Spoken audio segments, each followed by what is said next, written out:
Halo semua, balik lagi nih. Kali ini kita mau ngebahas sesuatu yang sering banget bikin galau pas mau pasang internet di rumah. Soal modemnya nih, enaknya beli putus atau pakai sistem pinjam aja ya? Yuk kita kupas tuntas bareng-bareng. Pernah nggak sih ngerasain ini? Udah semangat banget pengen internetan ngebut, pas lihat harga modemnya, langsung ciut. Harganya itu loh, bisa jutaan. Bikin mundur teratur kan? Nah, ini masalah klasik banget. Tapi tenang, kita cari solusinya di sini. Oke, jadi gini, pada dasarnya ada dua jalur utama buat dapetin modem di Indonesia. Kita bakal lihat hitung-hitungan dompetnya dari masing-masing sistem, biar kalian bisa milih mana yang paling pas buat kondisi keuangan kalian. Nah, perbedaannya langsung kelihatan jelas banget di sini. Kalau pakai sistem jual putus, kalian harus keluarin duit gede di depan. Bisa 600.000 sampai 1,5 juta bahkan lebih. Tapi enaknya modem itu jadi hak milik kalian sepenuhnya. Di sisi lain, ada sistem pinjam pakai. Modal awalnya Rp0. Kalian nggak perlu beli apa-apa. Tapi ingat, modemnya itu cuma pinjaman, punya perusahaan. Ini nih pertimbangan pertama dan yang paling utama. Oke, sekarang kita mikir jangka panjangnya. Kalau kalian beli, modem itu kan jadi aset, punya nilai jual. Kapanpun kalian mau upgrade ke model yang lebih canggih, yang lama bisa dijual buat nambah-nambahin. Jadi kalian punya kontrol penuh. Sebaliknya, kalau sistem pinjam, ya namanya juga pinjaman. Modem itu aset perusahaan, jadi nggak bisa dijual atau diapa-apain. Jadi ini soal pilihan, mau fleksibilitas atau mau keringanan biaya di awal. Sekarang, yuk kita fokus ke keunggulan sistem pinjam. Jujur ini bagian yang paling jadi game changer, terutama buat kita-kita yang budgetnya perlu diatur ketat.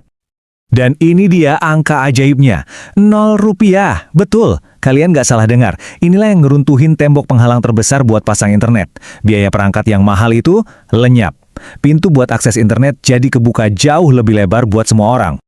Coba kita bedah lebih dalam lagi ya. Modal awal yang super ringan itu artinya kalian nggak perlu nabung berjuta-juta dulu. Cuma dengan duit sekitar 100 ribuan buat aktivasi, internet udah bisa nyala di rumah. Terus yang kedua, dan ini keren banget, garansi seumur hidup. Selama kalian masih langganan, kalau modemnya tiba-tiba rusak, bukan karena jatuh atau kesiram air ya, perusahaan wajib ganti dengan yang baru, gratis. Coba deh kita bandingin, kalau kalian beli modem sendiri, garansinya paling cuma setahun. Lewat dari setahun, kalau amit-amit rusak, ya siap-siap aja keluar duit lagi buat servis atau bahkan beli baru. Nah, risiko biaya dadakan kayak gini tuh nggak ada di sistem pinjam. Aman kan? Eits, tapi tunggu dulu, kedengerannya enak banget kan? Tentu ada tapinya, keuntungan gede ini datang bareng sama tanggung jawab. Anggap aja ini aturan main yang harus kita ikutin biar sama-sama enak. Ada 3 aturan penting yang wajib banget diingat. 1, modem ini bukan punya kalian, jadi jangan sekali-kali dijual. Tiap unit itu ada datanya dan bisa dilacak. Kedua, kalau nanti berhenti langganan, modemnya wajib dibalikin ke perusahaan, nanti teknisi yang akan ambil. Dan yang ketiga, ya dijaga baik-baik, kalau rusak karena kita teledor, misalnya jatuh atau kena air, kita harus ganti rugi. Ini kesepakatannya. Intinya sih simple banget dan gampang diingat. Karena ini barang pinjaman, ya tolong dijaga. Anggap aja kayak dititipin barang berharga sama temen. Masa iya mau dijual ke tukang loak? Enggak kan? Oke, kita udah lihat nih perbandingannya dari sisi duit, kepemilikan, sampai tanggung jawabnya. Sekarang pertanyaannya, mana yang paling pas buat kalian? Mari kita simpulkan.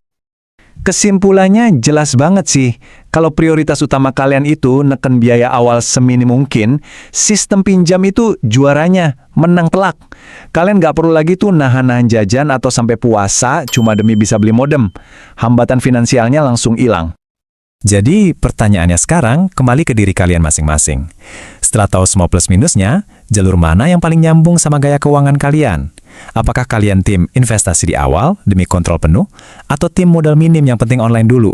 Pilihan ada di tangan kalian. Semoga bahasan kali ini ngebantu ya.